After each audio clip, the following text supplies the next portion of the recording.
very, very simple. What we're going to find to explain this little preface that came before me presenting the disjunctive syllogism, to explain the significance of me saying that this is a little bit complicated, is that this denial, this negation is going to require some justification. Why are we negating this? It's going to require some justification because it's woven into so much of the preceding argument.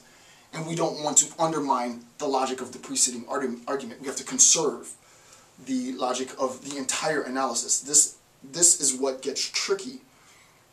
And I actually, when I write, I don't usually type this out, but if I do find myself in a rut, because there's just so much logic, I'll start to map out in my notes, either on the computer or literally like on a yellow pad that I usually have when I write, the logic of the preceding arguments, right? Okay, so, from page 5 through 8, I used this.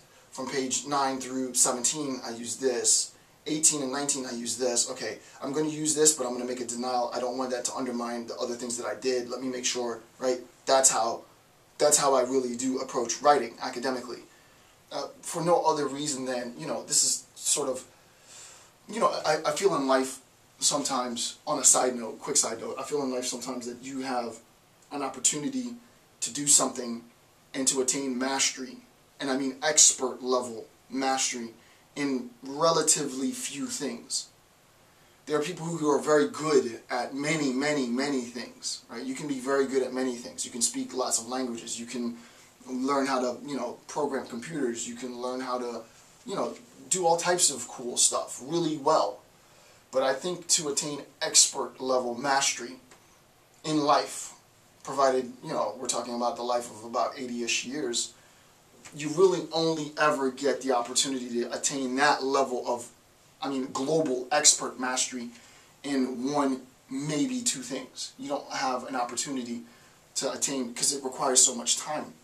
For me personally, and for those of you who are younger than me, literally in terms of age, for those of you who are younger than me, who are new to academia, who have an interest in the way that we talk, in the way that we speak, in the way that we construct our logic, in the way that we write our books, in the way that we publish our articles, whether you're in the hard sciences or in the soft sciences, it doesn't matter, right? If you are, and you, the next generation of academics who are going to quickly, I just got on the scene, so when I say quickly in terms of human history, not in terms of personal life, but who will quickly replace me in the next 50, 60 years, replace me in all the work that I plan on doing. You're not going to be able to replace me unless you know this, because this is what I function on. So, my replacements in training had better get their A game up, and I'm actually teaching you so that I can be replaced, right? Because it's not about me, it's about the system, really. I won't get into too much of that, right? But I know what I'm capable of doing, and I know that my contributions are going towards the system, whatever that is.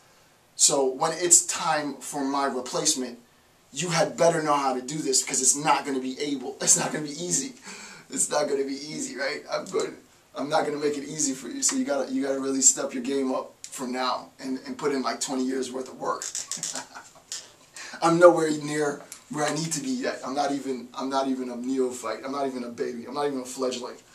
But I know what the goal is. It's always been the goal. I've never been sidetracked on what my purpose is in life. And I'm working towards that every day. I want you to recognize that you really do need to, for those of you who have the same interests as me. For those of you who just want to write an article to get tenured, you don't have to worry about this, right? You don't need to learn this for tenure. You don't need to learn this to publish a book. For those of you who want that really, really esoteric mastery, absolute mastery of rhetoric and logic and persuasion, you will need this.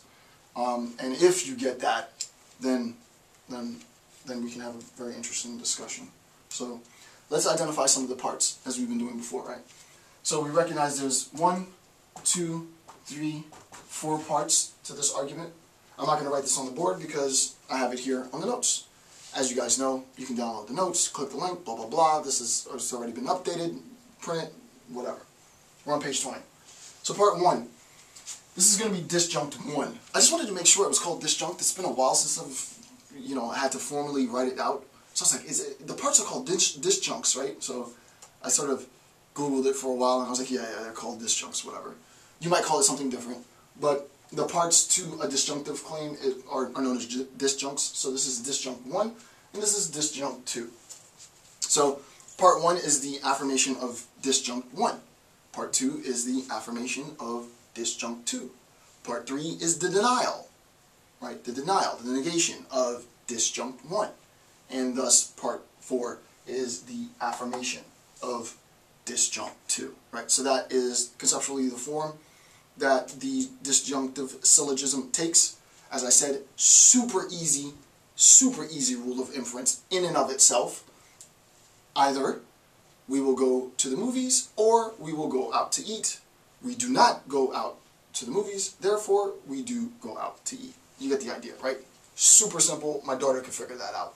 Applying it and weaving it and defending it and justifying it and legitimizing it in the middle of what has been a very, very complexly structured argument is going to prove to be exceedingly difficult for the novice, right? And not even for the novice, for people. I mean, when I say novice, I don't mean that in a derogatory term either. We are all, in many regards, novices, right? So you shouldn't, don't come with ego and hubris and be like, how dare you call me a novice? I'm so super smart, whatever.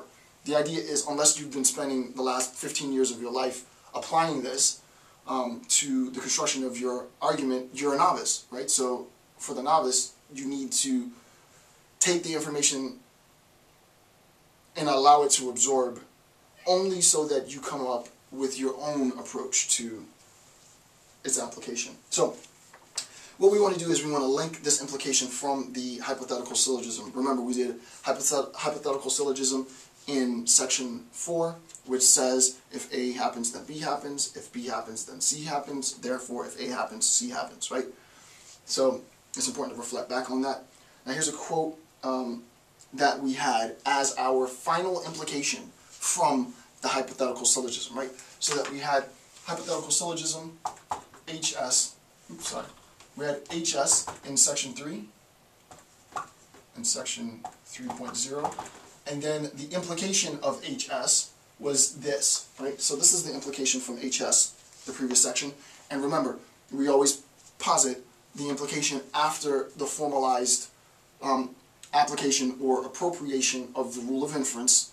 So I'll say that again. We always posit the implication after the formalized rule of logical inference to allow us to link the new rule of logical inference to the implication after that initial rule, right?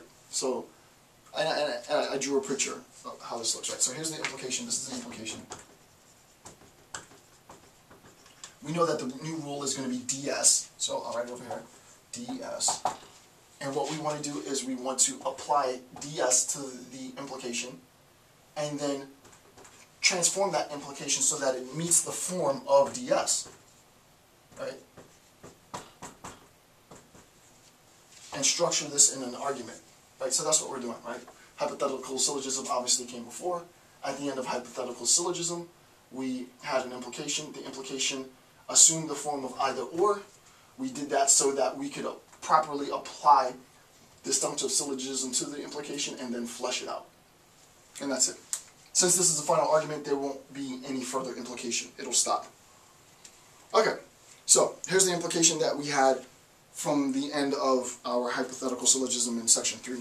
Quote, this relationship, however, leads to quite the dilemma. In attempts to decrease the consumption and pollution of our water supply, either A, now we're going to see it, right? Either A, we attempt to regulate population growth, or B, we attempt to regulate their behavior, that is, the behavior of the population. Since this is going to be the justification for using disjunctive syllogism, and I'll explain this in a second. Since we recognize that increased population will affect, right? Increased population will affect, and this is a stronger conditional claim from hypothetical syllogism, I'll explain that. Both the levels of available water, which is the quantity, the levels, and possibly the weaker claim, and possibly